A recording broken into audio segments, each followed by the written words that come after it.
Tengo el agrado de presentar a Luis Bernardo Pérez, quien trajo un libro reciente y no reciente porque está armado de algunos trabajos con los que ganó un premio que ya nos platicará él, un premio importante de cuento, y que complementó con otros escritos que quería que estuvieran en un solo libro. Por eso su obra que presentamos hoy se llama Papeles de Ítaca y otros destinos.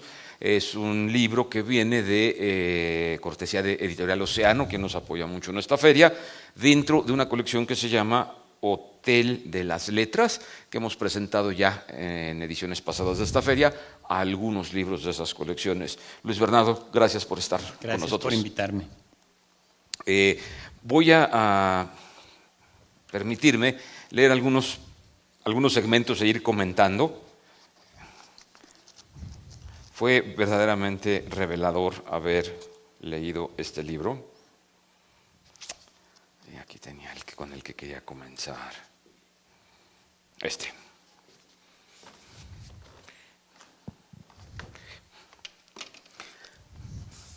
El autor pide una disculpa. Por razones que no vienen al caso, el protagonista de este cuento, un joven de agradable presencia, aunque un tanto rústico, que labora en un taller mecánico y que en sus ratos libres corre a sentarse en la banca de un jardín público para ver pasar a la gente, no se presentará. Si fuera un personaje secundario, un mero figurante, el asunto no sería tan grave. Podríamos arriesgarnos a contar la historia que con tanto esfuerzo hemos urdido, aun si ésta perdiera parte de su interés o sonara incongruente. Sin embargo, en este caso no hay nada que hacer. ¿Cómo narrar un cuento si falta uno de los elementos más importantes, el héroe? Aún así, como en este caso, hablamos de un joven rústico que trabaja en un taller mecánico y no de un rey o un gran aventurero. Así pues, ante tan lamentable inconveniente, el autor se ve obligado a dejar las cosas en este punto. Ello es triste porque, modestia aparte, el cuento prometía bastante. Este cuento pertenece a parte de las peripecias, que es una especie como de segundo capítulo de este libro. Se llama El protagonista del cuento, justamente. Un libro que cuando lo leí te escuchaba hablar hace rato en la rueda de prensa, y yo siento que también hay otra serie de elementos que me gustaría comentar. Lo primero que destaco es el humor negro con el que maneja ciertos temas. Muy divertido. Hubo cuentos que me hicieron reír verdaderamente, que me arrancaron carcajadas. Y hay también una constante en los cuentos, y que quería un poco preguntarte, lo del periodismo. Creo que viene por default. Tú has trabajado en periódico. Yo creo que toda esta cuestión del doctor Ibáñez es medio autobiográfica, y si no autobiográfica tiene que ver con todo ese oficio. Pero también está muy marcado la presencia de los divorcios. Todos los personajes se acaban de divorciar, se han divorciado, vienen de un divorcio, o casi todos. Los olvidos, creo que es también una constante muy importante en la novela. Y la que más resalta: todos están en crisis económica. ¿Qué nos cuentas de esto, Luis Bernardo? Bueno, mi maestro, don Edmundo Valadez, el gran narrador mexicano, un día yo le llevé uno de mis primeros cuentos. Era yo muy joven. Él tenía una revista que se llamaba El Cuento, una de las revista fundamental para el género en México, y yo le llevé un primer cuento que había escrito, creyendo yo que era una verdadera maravilla, que me lo iba a publicar sin dudar, porque un cuento tan extraordinario inmediatamente tenía que publicarlo. Yo recuerdo que él me recibió en su oficina. Era un autor, un personaje muy generoso, aceptaba ver a cualquiera, aunque fuera un chamaco de secundaria sin mayor talento y mucha audacia. Empezó a leer el cuento que yo le llevé. A la mitad de la lectura, de la primera página, detuvo la lectura, interrumpió la lectura y se quedó pensando. Yo creí en ese momento que lo que pasa es que mi cuento lo había impresionado tanto que se había quedado pasmado de la emoción, y me dijo algo que desde entonces se me ha quedado muy grabado, que ha sido fundamental para mi formación como escritor y que está reflejado en todos los cuentos que he escrito, incluso los que están ahí. Él me dijo: bueno, ¿por qué la gente tendría que molestarse en leer un cuento suyo, un cuento mío. Así me dijo. Sobre todo, bueno, la literatura está llena de grandes cuentistas. Ahí está Chekhov, Maupassant, Edgar Allan Poe, Jorge Luis Borges, Rulfo. ¿Por qué iban a preferir leer algo suyo o algo mío, él decía, que a uno de estos grandes escritores? Yo evidentemente no supe qué contestar, yo no iba preparado para un interrogatorio, y él me dijo, por una razón muy simple, la gente va a leerlo a usted si usted logra atrapar al lector desde las primeras líneas. Si usted le ofrece un cuento, un relato suficientemente atractivo, con un buen desarrollo, que no deje al lector escapar, que vaya de un párrafo a otro queriendo saber qué va a ocurrir, y que el desenlace sea también satisfactorio para que el lector le quede un buen sabor de boca y lea el siguiente y el siguiente y el siguiente cuento que usted haya escrito. Si usted logra eso, por un momento el lector va a preferirlo a leer usted que a los grandes escritores. Después de decir esto, me regresó mi cuento sin mayor comentario. Yo entendí un poco de lo que me estaba hablando y es un poco lo que he tratado de hacer con este libro y con todos los demás cuentos que he redactado. No engañar al lector, ofrecerle un texto suficientemente interesante, divertido o inquietante o humorístico, como lo mencionas, pero que me conceda por lo menos los 5, los 10, los 15 minutos que le toma leer a una persona cada uno de mis cuentos y que no se me vaya, que no se me escape, que a pesar de que tenga otras cosas que hacer, de que lo estén esperando para completar un negocio, que ya llegó el taxi y que tiene que darse prisa, a pesar de todo empiece el cuento y lo termine.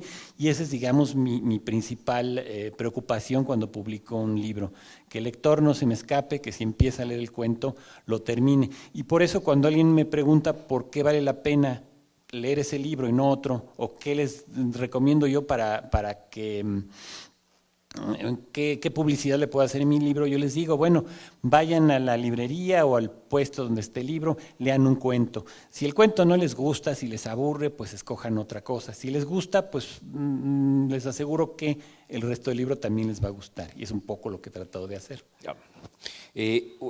También encontré en tu libro que hiciste una selección de epígrafes muy interesantes. La primera, la de viajes, que es como el primer capítulo, que me gustó mucho porque te da toda como esta imaginería de lo que vas a leer. Aunque el dato es incierto, aseguran haber visto un barco atravesando el desierto. Entonces, se me hace que es muy bonito, muy revelador ese epígrafe. No está firmada. ¿Es tuya? Sí, es un poco una invitación a que el lector, a decirle al lector lo que se puede encontrar, ¿no? Fantasía, algo inesperado, como un barco atravesando el desierto, esos son un poco los cuentos, ¿no? Cosas que no se va a encontrar uno en la vida real, pero que quisiera encontrarse. Sí. Y luego, para el segundo capítulo, el de peripecias, me gustó mucho este segmento de una nota de periódico Reforma, del sábado 20 de marzo del 2010, mientras le leían las cartas, una mujer murió al ser golpeada en la cabeza por una loseta que se desprendió de un edificio de 5 pisos en la esquina de Cabañas y Fray Servando frente al mercado de Sonora. Que de pronto para la gente que conoce el DF, el mercado de Sonora, es donde se llevan a cabo todas las limpias, todos los conjuros, todo este tipo de peripecias de la vida. También integras, me gustó mucho, esta frase: una nueva aventura le espera este fin de semana, de una galleta de la suerte. Si me permiten, voy a leer otro segmento de otro de los cuentos que me gustó mucho. Me hizo reír mucho.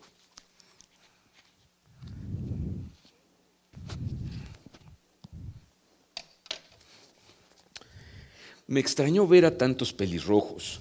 Si hubieran sido trigueños o castaños claros, aquello no habría tenido nada de particular, pero toparse con un grupo tan numeroso de pelirrojos en el mismo sitio resultaba raro. Pensé que quizás eran miembros de algún club, sin embargo, no parecían conocerse entre sí. Cada uno había llegado por su lado y todos, hombres y mujeres, se acomodaron en butacas distintas. Mi extrañeza aumentó tras escuchar una ojeada a la orquesta. También entre los músicos había una cantidad inusual de pelirrojos. No eran mayoría, pero su número resultaba superior a lo que cabría esperar. Supe entonces que se habían pintado el pelo como una forma de protesta. Quizás se manifestaban en contra del terrorismo internacional, la devastación de la selva amazónica o los bajos salarios de los empleados postales. Sin embargo, ninguno daba la impresión de llevar tinte. Todos eran pelirrojos auténticos. Casi podía jurarlo. Se les notaba en la forma de mirar, de hablar, de cruzar la pierna. Solamente los pelirrojos miran, hablan y cruzan la pierna de esa forma. Examiné el programa esperando encontrar alguna pista, alguna señal que me ayudara a desentrañar el misterio, pero, salvo el nombre de Rachmaninoff, que estaba mal escrito, no encontré nada fuera de lo común.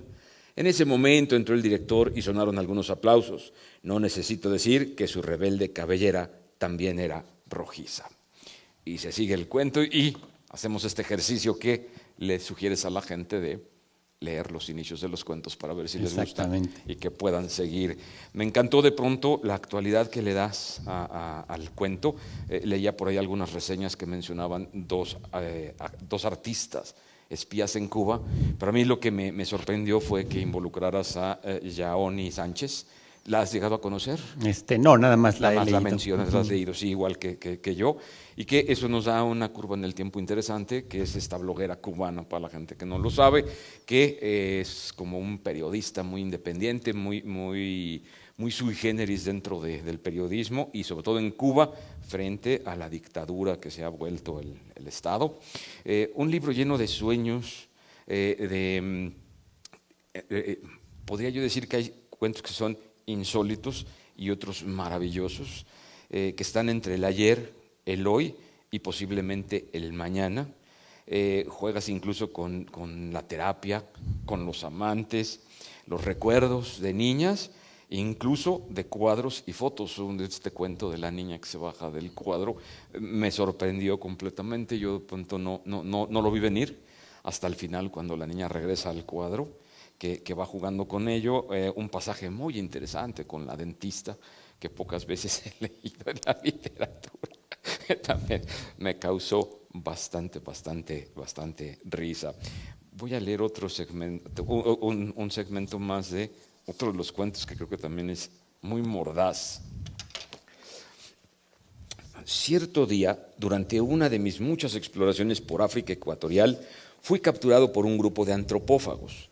Atado de pies y manos como si fuera un animal salvaje, fui transportado en vilo hasta su aldea y encerrado en una jaula hecha de fuertes ramas. Por medio de señas me hicieron saber que esa noche me comerían. Como es natural, casi presa de un gran desasosiego, no me avergüenza admitir que grité implorando por mi vida.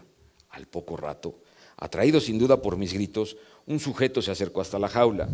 Por su aspecto y forma de vestir resultaba claro que no pertenecía a la tribu. Al principio creí que era un explorador como yo o un misionero. Usaba unas gafas redondas, era gordito y rubicundo. Me ofreció un poco de agua de su cantimplora y quiso saber si estaba bien. «Sáqueme de aquí», le supliqué, «van a devorarme». Él dijo que lo sentía muchísimo, pero no podía hacerlo. Era un antropólogo y se encontraba investigando las costumbres y ritos de aquella comunidad. Como científico, me aclaró con mucha cortesía, debo mantenerme al margen de los acontecimientos. Si intervengo, puedo alterar el campo de estudio y por ende los resultados. Aquello me pareció absurdo y le dije que en cualquier otra ocasión estaría encantado de discutir el punto. En ese momento, sin embargo, resultaba imperativo actuar con rapidez. La idea de servir de cena a esos salvajes no me entusiasmaba. De hecho, me pareció una barbaridad. El sujeto movió la cabeza con un gesto reprobatorio y me hizo notar lo relativo de mi afirmación. Partía yo de un lamentable prejuicio cultural. La verdadera barbarie, el verdadero salvajismo, argumentó, es el que ocurre todos los días en el mal llamado mundo civilizado.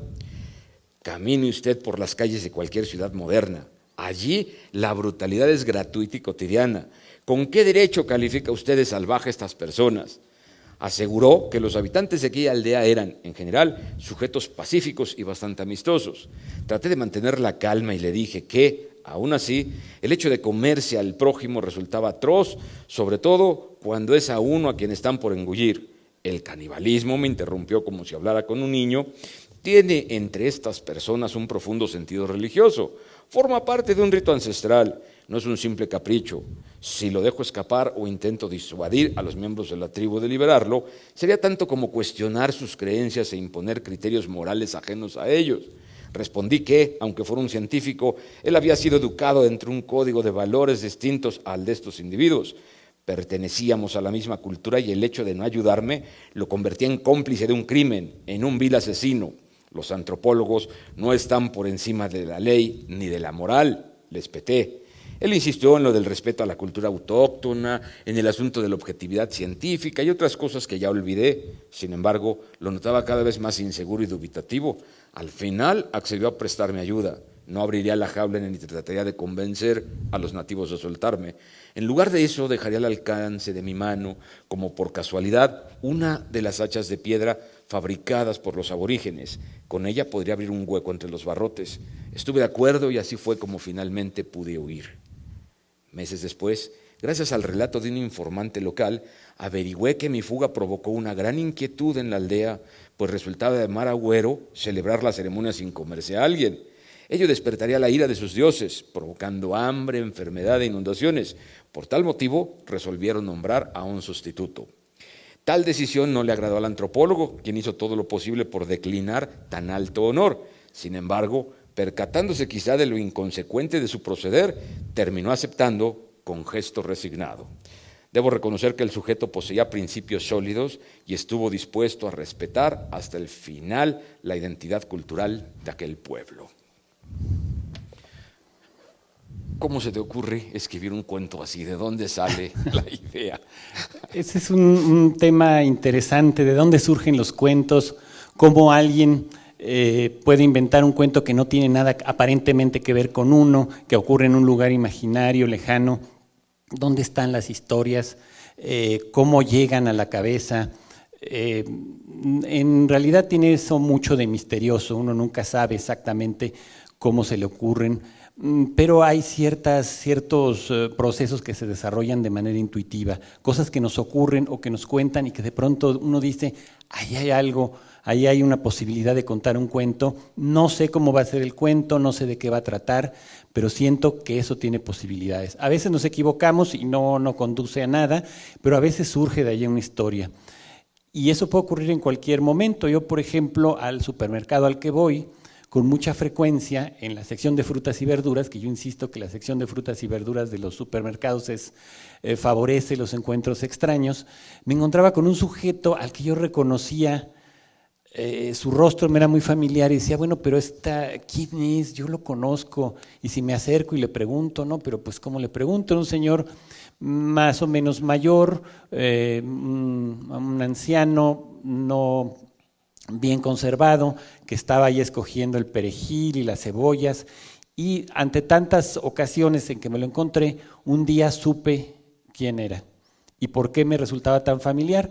Pues es un actor al que todos hemos visto en alguna película, pero toda su vida ha hecho papeles secundarios, ha hecho más de 100 películas, pero siempre como el ayudante del protagonista o como una persona que parte de la familia. Nunca le ha tocado hacer un papel protagónico. Se llama Farnesio de Bernal. Lo investigué en una enciclopedia y ya sabiendo quién era me acerqué y platiqué con él y muy amable él me contó pues de las películas que había hecho, de las obras de teatro en que había participado. Le sorprendió y le agradó mucho que alguien se hubiera aproximado a él y le hubiera preguntado. Y él me dijo, pues es que toda la gente como que le suena mi cara, pero pues no sabe quién soy. Y se queda igual que usted muy extrañado. Y dije, bueno, aquí hay una historia. No sé cómo va a ser, no sé cuáles son las características, pero tengo que construir la historia y poco a poco pues fue saliendo esa historia de juntarlo con otro gran actor que es Germán Robles, que hizo del vampiro en algunas películas. Y dije, y así fue naciendo la historia de un encuentro casual, de un encuentro que no tenía mayor trascendencia, que quizá otra persona hubiera dejado pasar. Otro caso también muy curioso, normalmente me invitan a platicar con niños en las escuelas y un poco para que no se aburran hacemos un juego. Hago varios papelitos con palabras, las mezclo y voy sacando dos papelitos de palabras que no tienen que ver, y con los niños que están en el público fabricamos un cuento, ¿no? A veces queda bien, a veces medio regular, pero esa es una forma de hacer historias. Y un día salió un papelito que decía tigre y otro papelito que decía anteojos o gafas, ya no me acuerdo. Y le dije, bueno, pues vamos a hacer un cuento con estos dos papelitos. Y a todos les empecé a preguntar qué se les ocurría. Y me dijeron, no, pues que es un tigre que necesita gafas porque no puede ver. Muy bien, está sensacional. ¿Y qué haría un tigre que le faltan, que no puede ver y necesita gafas? No, pues que ir con un oculista, que no sé qué. Yo les dije, bueno, pero un oculista, si ve llegar un tigre, evidentemente pues va a cerrar el consultorio y va a salir huyendo, no va a querer atender un tigre, por miedo a que el tigre se lo coma. Y ya no recuerdo cómo logramos salvar esa dificultad y entre todos logramos que el oculista aceptara al tigre para hacerle sus lentes y que ya pudiera cazar, porque debido a su miopía pues se le escapaban los ciervos y se estaba muriendo de hambre. Hasta ahí todo iba más o menos por la normalidad, lo que suele ocurrir en estos casos. Y entonces yo les comenté, bueno, y entonces el tigre llega y se sienta en ese lugar en el que ponen a la gente cuando le van a hacer unos lentes y le colocan ese aparato donde prueban todas las graduaciones. Y luego lo ponen frente a un pizarrón con unas letras para que él vea. Y en ese momento una niñita alzó la mano y me dijo algo que a mí no se me hubiera ocurrido, y a ella tampoco si no hubiéramos hecho este juego. Dijo, no, pero en el pizarrón no había letras, había siluetas de animales, había una jirafa, había una cebra, etcétera. Y en ese momento son de esos instantes en que la experiencia del escritor hace un clic en algún lado y dice, aquí tengo una historia. Yo me imaginé la ilustración para un cuento infantil con un tigre sentado en el consultorio de un oculista viendo a través de ese aparato para que le gradúen los lentes unas siluetas de animales. Así surgen los cuentos en el momento más inesperado. Uno tiene que estar alerta, tiene que ir preparado, traer un cuadernito ahí listo para apuntar lo que ocurra. Mucho de ese material no va a dar para un cuento, pero otros muchos sí surgen de esa manera. A veces hace falta una idea y durante días va uno pensando y dándole vueltas a las cosas hasta que surgen las historias. Venías del microcuento. ¿Qué diferencia tiene el microcuento con estos cuentos? Sí, el microcuento, la minificción son historias cortísimas o hipercortas, algunas solamente una línea, otras son varias frases, pero no rebasan una cuartilla. Esto, a don Edmundo Valadez, a quien ya había mencionado, fue un gran promotor de este género de cuentos hiperbreves, hipercortos, y uno cree ingenuamente que son más fáciles de escribir, porque como nada más hay que escribir 2 o 3 frases, pues cualquiera lo puede hacer y eso es muy sencillo. Pues bueno, estas mini historias son tan difíciles de escribir como los cuentos más largos, pero sirven como un buen entrenamiento porque nos ayudan a dar a uno de los recursos o elementos más característicos del cuento que no tiene la novela, que es la brevedad y la concreción máxima. Es decir, en un microcuento uno no puede repetir palabras, uno no puede decir cosas inútiles, uno no puede poner adornos que no vienen al caso. Es decir, debe ir al grano, debe ser preciso, exacto, decir lo que quiere decir con las menos palabras posibles. Esto también vale para los cuentos más largos. Uno de las cosas que hago con los talleres literarios que imparto es que los alumnos siempre me traen cuentos con demasiadas palabras, con demasiadas cosas. Y lo primero que yo les enseño o los invito a hacer es a ponerle tijera, a recortar lo que no sirve, o lo que se repite, o lo que es redundante, o a lo que no ayuda al cuento, a su lectura. Y esa misma tijera, eso lo tiene que hacer uno con los microcuentos o con las minificciones, pero llevado al extremo. En este libro incluyo algunas, no muchas, y son cuentos que originalmente tenían 3 páginas, por ejemplo. Y el reto era reducirlo hasta el punto de que solamente quedara pues media cuartilla si es necesario, o un par de frases, pero que todavía el cuento tuviera sentido. Entonces, no se crean que porque las minificciones tienen muy pocas palabras son más fáciles de escribir. A veces son más difíciles. Y leía por ahí, entendí así, tú me aclararás, que ahora vas a la inversa, que estás explorando en la novela. Sí, yo siempre digo que lo mío es el cuento. Hay autores que pueden, son muy versátiles y que una semana escriben una novela y a la siguiente semana una obra de teatro y luego un poema extenso. A mí básicamente lo que me interesa es el cuento y lo que pasa es que hay algunos cuentos que por el tema exigen extenderse más o uno considera que el personaje tiene más de que tiene más historia y que merece ser contada y por eso un poco los últimos cuentos se han alargado un poco y los he escrito más largos, siempre tratando de no abusar de la paciencia del lector, ¿no? Ya. Hay un cuento que me gustaría mucho que nos contaras de él, una confesión, que es la historia les cuento brevemente, es la historia de un joven que tiene que hacer su tesis, que no sabe si la quiere hacer o no, y que va a buscar un viejo profesor jubilado que vive en la colonia de San Rafael, y me pegó doble el cuento porque yo crecí en la colonia de San Rafael en el DF, y cómo va extrayendo libros de su biblioteca. Es un cuento entrañable, es casi una película el cuento. ¿Cómo surgió este cuento? Pues mira, yo soy egresado de la Facultad de Filosofía y Letras y me encontré, y esto es inevitable y seguramente sabrán de lo que estoy hablando, un montón de gente que uno dice, bueno, ¿y esta persona cómo llegó aquí? ¿O quién le dijo que lo suyo eran las letras? ¿O quién le dijo que lo suyo era estudiar en la universidad? A lo mejor hubiera estado mejor en otra área, ¿no? Poniendo un negocio o vendiendo seguros, etcétera, todas oficios muy respetables, ¿no? Pero ¿qué hace aquí en la facultad? No le interesan los libros, no lee mucho que digamos, no entiende gran cosa de lo que explican los maestros, un poco qué hace ahí. Y me solía molestarme un poco que hubiera este tipo de personas, sobre todo porque si está en una universidad pública, pues esas personas que están ahí como un poco como fósiles, lo que están haciendo es utilizar los recursos del contribuyente, un poco cometiendo un fraude y además perdiendo su tiempo, quizá podrían estar haciendo otras cosas.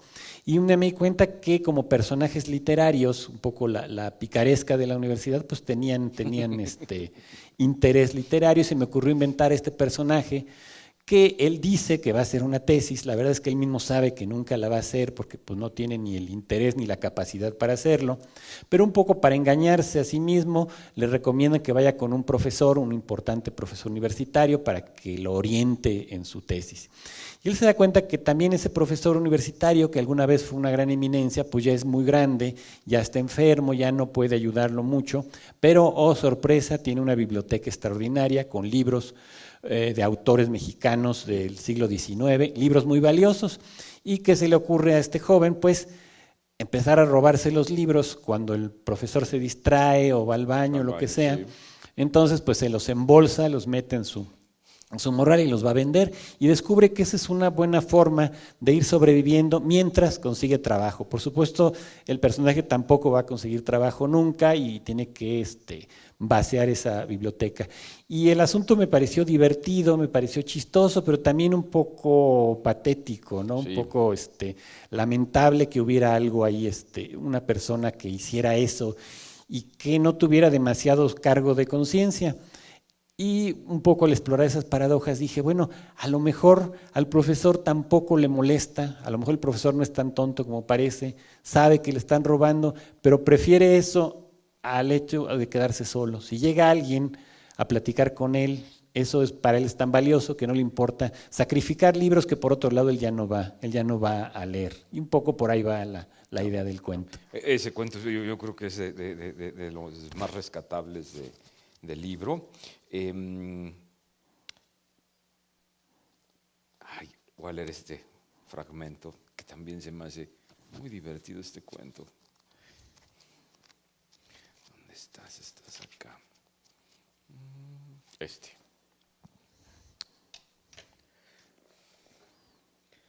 Contracorriente de lo que sugiere el sentido común, el propósito último de los paraguas no es protegernos de la lluvia o cubrirnos del sol.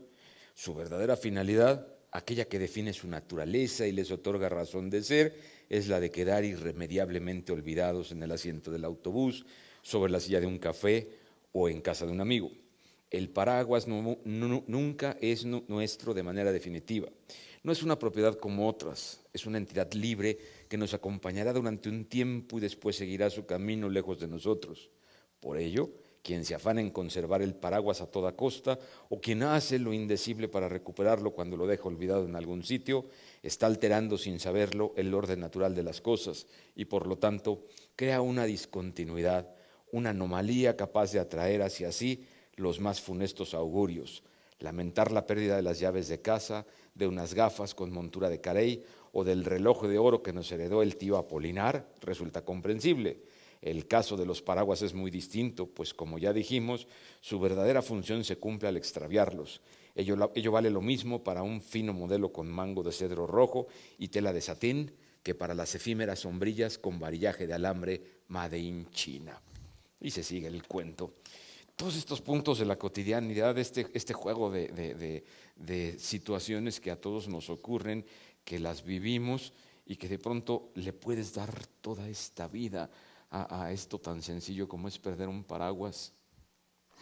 Sí, decía el escritor de ciencia ficción Ray Bradbury que las ideas para los cuentos están en todos lados, que lo que pasa es que la gente no sabe reconocerlas. Él decía, son como frutas que se caen del árbol y se quedan tiradas ahí y terminan pudriéndose porque no pasa nadie con la mirada suficientemente aguda para recogerlas y ver la maravilla que contienen. Y así pasa. Los escritores de alguna manera nos estamos entrenando o queremos entrenarnos para reconocer en eso que la gente no, en lo que no repara la gente, en lo que no nota que ahí puede haber una historia, recoger esa fruta y convertirla. Y por ejemplo lo de los paraguas puede ser una idea. A mí se me ocurrió que he perdido infinidad de paraguas a lo largo de mi vida y he encontrado otros también y los he vuelto míos hasta que los vuelvo a perder y hay una continua flujo de paraguas perdidos y a lo mejor ni siquiera hay tantos paraguas en el mundo, sino son los mismos que nos vamos intercambiando. Ese tipo de ideas que resultan en principio curiosas o simpáticas sirven para hacer literatura, están en todos lados, solamente hay que verlas. En el caso de los cuentos para niños es un poco más fácil, o al menos me resulta un poco más fácil descubrir estas ideas. Escribir el cuento luego es lo difícil, pero ahí están, hay que un poco tener la mirada entrenada o entrenarse para verlas. Sentarse en un parque y de pronto estaba viendo unas hormigas que iban pasando una tras otra. En sí mismo eso no es un cuento, es un fenómeno que uno está viendo y de pronto imaginé ver una de las hormigas cargando un sofacito así chiquito, la de atrás venía cargando una televisión también así chiquita en lugar de traer una hojita, otra traía no sé, un colchón, entre dos iban cargando un colchón, porque se estaban cambiando de hormiguero, estaban haciendo la mudanza. Ahí hay una idea para un cuento, hace falta escribirlo por supuesto, pero inmediatamente busqué dónde escribirlo, aunque siempre, como les acabo de decir, traigo un cuadernito para que no se me escapen esas cosas. En ese momento no sabía dónde escribirla, no llevaba una pluma, lo cual para un escritor es gravísimo. Uno tiene que traer siempre, aunque sea un lápiz sin punta o lo que sea, y algo donde escribirlo. Y abrí mi cartera y lo saqué de una nota del banco, porque si no se me iba a escapar la idea. Y así surgen infinidad de ocurrencias.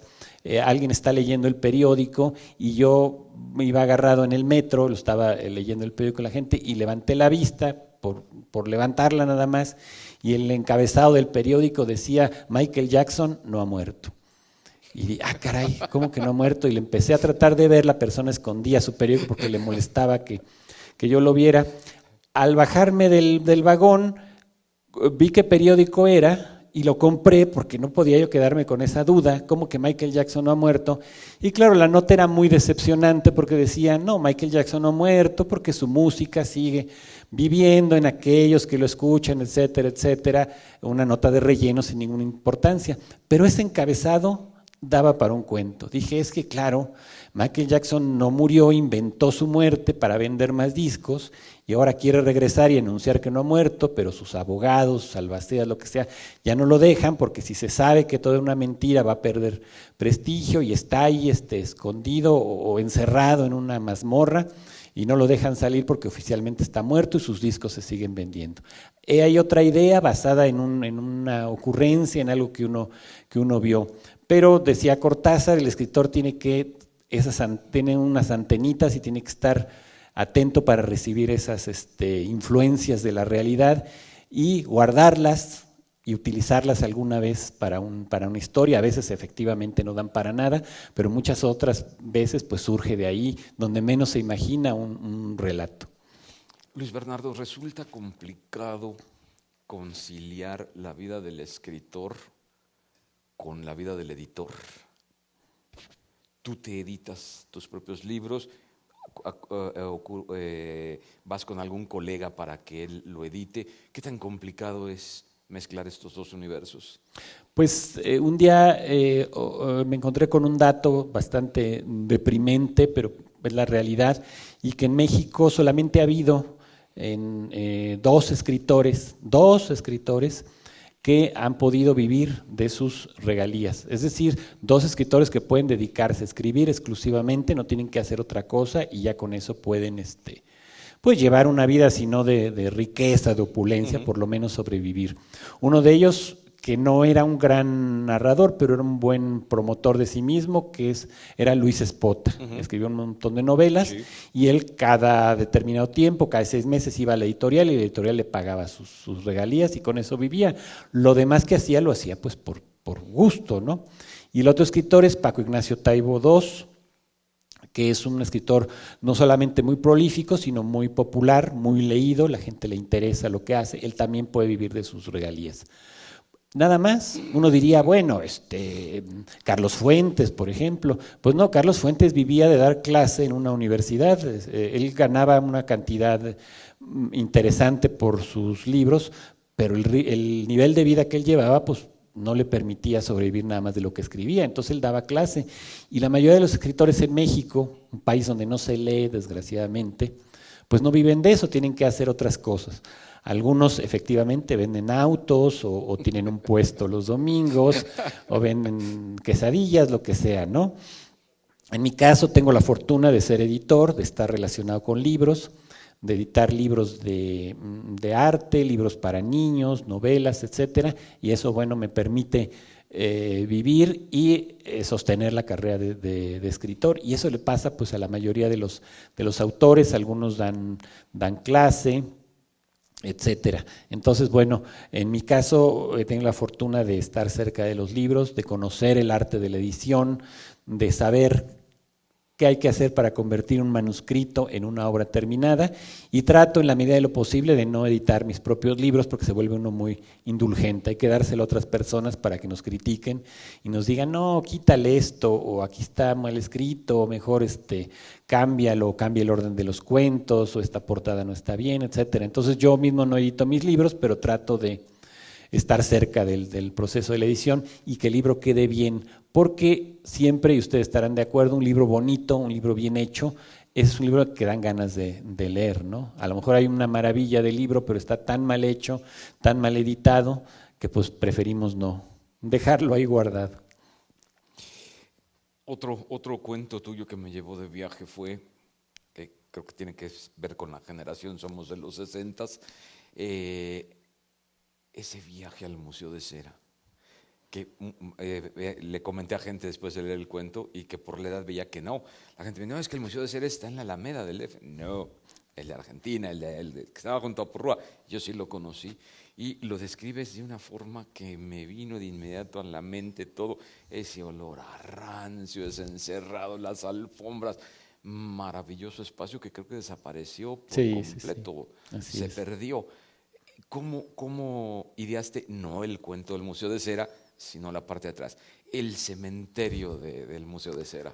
Sí, yo trabajé muchos años como periodista, trabajaba en el periódico, en el Segunda de Ovaciones, cuando todavía conservaba cierta dignidad. Hoy ya desgraciadamente ya no es el periódico en el que yo trabajé, ha perdido mucho de su nivel, pero recuerdo que lo que más me gustaba de ese oficio, un oficio por otro lado muy ingrato, los periodistas, sobre todo cuando son reporteros, pues ganan muy poco dinero y los traen corriendo de un lado a otro, los regañan, finalmente ni siquiera publican muchas de sus notas porque no hubo espacio. Es una tarea ingrata, aunque interesante, porque uno aprende mucho, es fundamental para la formación de cualquier periodista y cualquier escritor estar de reportero.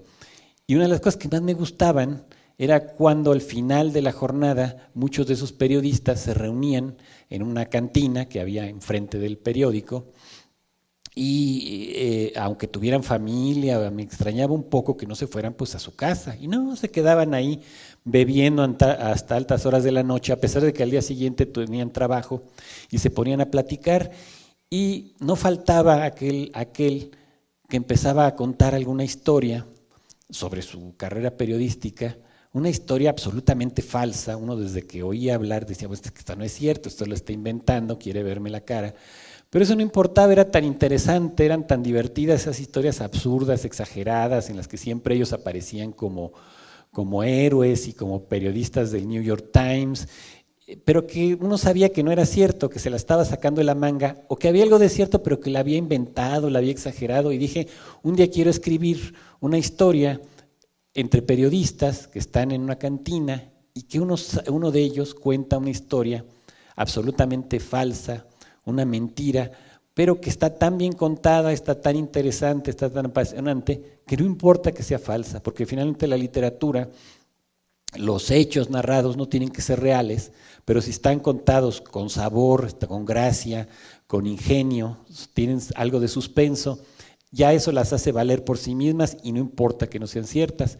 Y ya no recuerdo cuáles las historias que contaban, yo inventé una parecida a lo que alguna vez escuché, pero que tenía que ver pues con un museo de cera, con algo misterioso que ocurre ahí, además los museos de cera ustedes saben que dan mucho juego para el suspenso, y una historia inventada, una historia falsa por un periodista que tiene poca credibilidad, lo cual es paradójico. Los periodistas tendrían que ser gente confiable, pues estas son gente muy poco confiable y con una historia que nadie cree, pero suficientemente atractiva para que uno quiera saber el final, quiera saber qué ocurrió con esa historia, y un poco de eso, así nació ese cuento. ¿Te parece que le preguntemos al público si alguien quiere preguntarte algo, alguien quiere preguntarle algo a Luis Bernardo?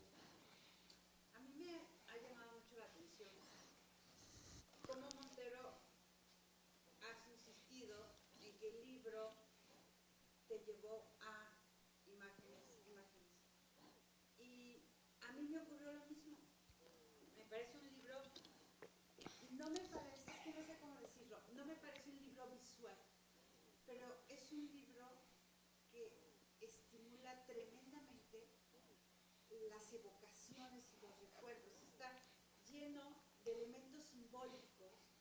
Esta parte, por ejemplo, de este cuento del tesoro, la búsqueda del tesoro, donde relacionas además Ítaca, de repente me puso en la cabeza una cantidad de buscadores de tesoros, y entonces encontré, ahora para que una nueva definición que tengo de, claro, ese es un buscador de tesoros. No es un sonador, es diferente. Claro. Es un buscador de tesoros. O esta historia de este hombre que narras, donde se desprende de todo, de su mujer, de todo, a ir en busca de los recuerdos. Y bueno, para ir en busca de aquello que enterró con la novia en algún momento. Sí. Pero todo el tiempo hay algo en tu estilo que hace, no sé, a ver, dime si son elementos simbólicos, si lo piensas, pero creo que es una de tus cualidades como escritor. Cómo hace que el lector se mueva, se recuerde, imagine cosas, se vaya a otro lado. Eso no ocurre usualmente cuando uno lee.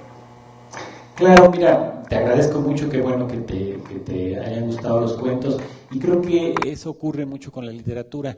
La literatura se escribe con la inteligencia, pero también con el inconsciente. Se escribe con la inteligencia porque hay que construir un cuento que suene lógico, donde haya coherencia, consistencia, que uno lo entienda, sepa de qué está hablando y dirija hacia un desenlace. Pero también hay un componente bastante oscuro, bastante inconsciente que uno no controla y que habla por nosotros. Y yo creo que cuando uno logra dar con esos símbolos, como mencionas, o con esas evocaciones, y hay algún lector que eso le hace sentido, creo que se establece una comunicación entre el escritor y el lector que no ocurre siempre, ¿no? Yo he leído muchos cuentos que digo, bueno, están bien escritos, incluso hasta me gustan, pero no me dice mucho. Es más, son el tipo de cuentos, y todo nos ha pasado, que en cuanto terminamos de leer el libro o días después ya se nos olvidó, porque no llegó a un nivel muy superficial. En cambio, todos hemos leído cuentos, hemos leído historias que nos tocan de manera tan profunda o tocan algunas fibras muy profundas, que ese cuento se nos queda en algún lugar de nosotros y forma parte de nuestro ser. Todos podríamos hacer una antología personal con aquellas historias que nos han llamado la atención, aquellas historias que no se nos han olvidado y que se mantienen ahí. Yo recuerdo un cuento de Theodore Sturgeon, un autor de ciencia ficción, que se llama Las manos de Bianca, y es la historia de un personaje que se llama Bianca, que es una retrasada mental en un nivel pues muy extremo, una persona que necesita que le hagan todo porque no tiene conciencia, y que sin embargo tiene unas manos preciosas, unas manos que no parecen corresponder a su cuerpo, unas manos muy elocuentes porque cuando se mueven son muy expresivas, unas manos que pueden hacer cosas que el personaje de Bianca aparentemente no podría hacer, y el protagonista se da cuenta de que lo que pasa es que la verdadera conciencia, el verdadero sujeto son esas manos. El personaje Bianca pues es solamente un pedazo de carne cuya única función es lograr que esas manos existan. Bueno, a mí ese cuento, desde que lo leí hace ya muchos años, me dejó muy perturbado. Dije, ¿cómo es posible que a alguien se le haya ocurrido eso, de que el ser humano sea nada más, su única función es portar unas manos extraordinarias? Y yo dije, bueno, es que el cuento va más allá de esa historia y tiene algún significado muy profundo. Eso no lo puede uno prever, uno escribe cuentos, a veces le salen, a veces no. Algunos cuentos de los que yo he escrito, pues son simpáticos también, etcétera, cumplen. Y hay otros que, independientemente de mí, por algo que ocurrió ahí con la cocina, la mecánica del cuento, de pronto son mucho más interesantes, de pronto dicen más cosas de los que yo incluso quería decir, y ese es el gran misterio del arte, ¿no? No somos dueños de todos los materiales artísticos, y hay cosas que nos salen mucho mejor de lo que queríamos y mucho mejor de lo que creímos posible. Hay muchos narradores, muchos escritores mexicanos que han escrito de pronto una novela extraordinaria, y uno los ve o platica con ellos y dice, bueno, pero ¿cómo es posible que esta persona haya escrito algo tan bueno, tan interesante, si pues, como individuo no se ve capaz de eso? No voy a decir nombres, pero hay una escritora mexicana que hizo una novela extraordinaria y yo quise conocerla porque dije, es que esta persona yo tengo que conocerla porque esto es una maravilla. Y resultó pues que era una señora pues común y corriente, buena persona, que escribió otras cosas, pero que nunca pudo escribir una novela tan buena como esa.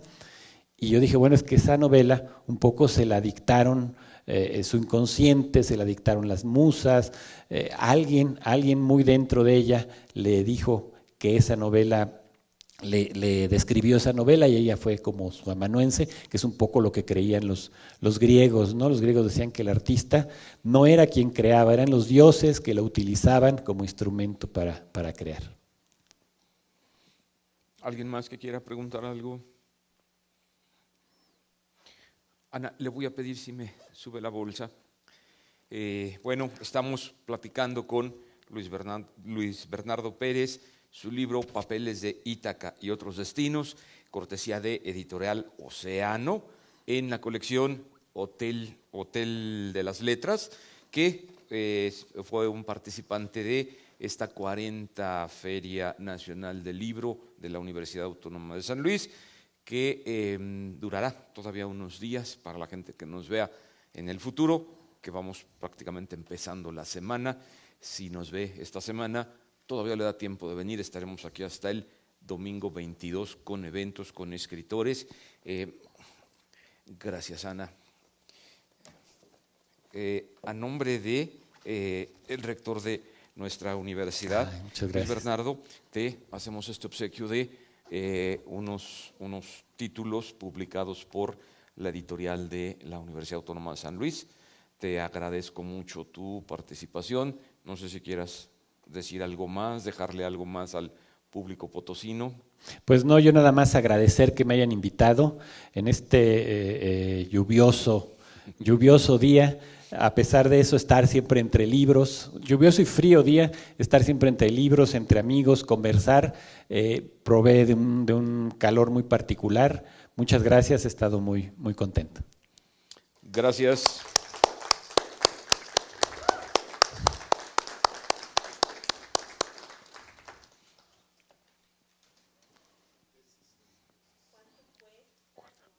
Aquí abajo, ese está aquí, en el puesto de